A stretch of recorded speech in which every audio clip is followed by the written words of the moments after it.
So this is a 2024 U48-5 Kubota, of course. I just picked this thing up. It was delivered a few hours ago this morning. Got the 24 dig, 36 clean out over there, and I got a 12-inch dig coming, which, looking at the thumb, might need to go like a 16 dig. That might interfere at depth, right? This has a dual port auxiliary for dual hydraulics. Angle blade, it's pretty fully loaded. I have the keyless start, the rear camera, and a radio going in it next week. They had to order that stuff, and I needed to get the machine on a job tomorrow. But yeah, for those of you, I've seen some reviews on YouTube, and I don't know, they kind of walk around the machine and tell you everything you already know. So I'm no YouTuber or vlogger by any means. This video will probably be shit compared to ones you're used to seeing, but figured I'd do a walk around, show you some stuff, show you the machine up close. If you have any questions, leave a comment. Happy to answer them. I think it's kind of a cool feature. You can see the hydraulic fluid through the sight glass right there without opening this up. Access really good on these things. I mean, I don't know how it could get much better. Hopefully I don't need to really be in here for much of anything other than general maintenance. So you gotta push that little thing. This is the KX057 running gear. So same track, same undercarriage, same running gear, and it has the KX057 coupler and buckets. You know, I figured this size machine should be able to handle that. We'll find out. But yeah, let's check out. The cab's pretty nice on these. Turn the key on here. I think it's got a few hours on it, if that. What's it say here? Two and a half. And you know, 5 minutes of that was me, so you know,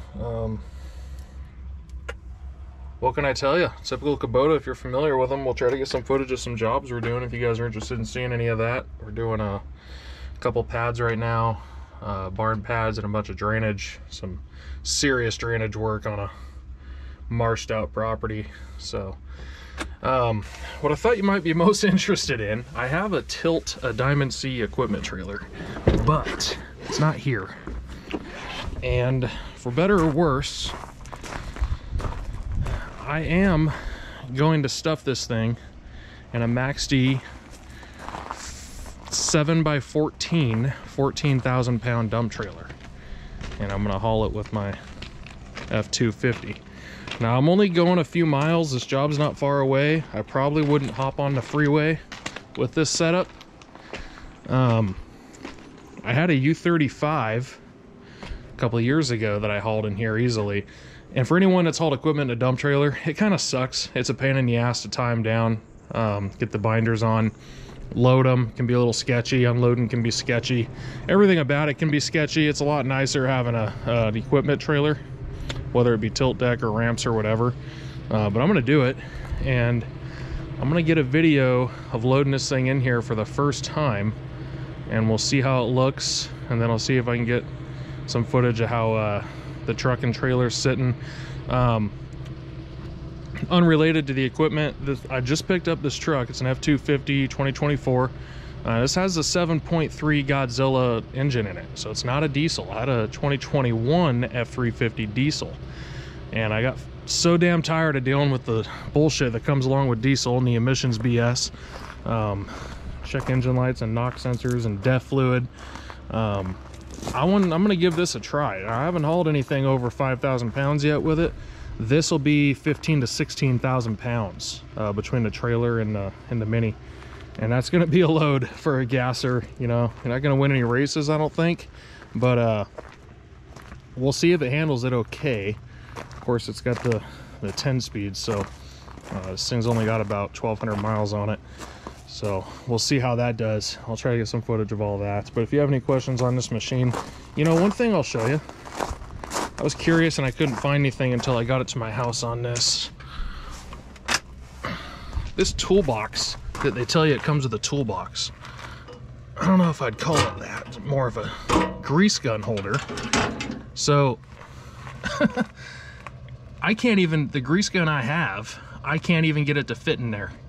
So I'm gonna have to get, I mean, I don't use a pump gun anyways. I have a DeWalt, you know, 20 volt electric. But I figured it'd be good to have one in here just in case the DeWalt's not available or the battery dies, whatever. May as well keep one in here. But the pump one that I have is your average size grease gun, and I could not get it to fit in there. I don't know if I'm just that dumb or what, but it's kind of a, I mean, you're talking, you got a couple inches here. I mean, it's small. You're not fitting anything else in there but a grease gun if you're lucky. So don't plan on keeping tools in there by any means. But yeah, we'll see how she does. Pretty nice machine. Get some scratches on the bucket here tomorrow, and we'll get a little bit of footage. And like I said, if you guys have any questions on any of this, how it tows, how it hauls, let me know. I'm kind of curious myself. Again, that's a 7x14 dump trailer with E-load tires. I just made sure they're all at 80 psi. That's why it's up here by my garage. And I don't know, you know, it's probably going to be overweight. You know, if I factor in the tongue weight, I might be 500 to 800 pounds overweight. Maybe not. If you're one of those guys that includes tongue weight in your calculations of the load. I try not to, but in this case, since I'm pushing the limits, I certainly certainly did. We'll see what happens. We'll be back.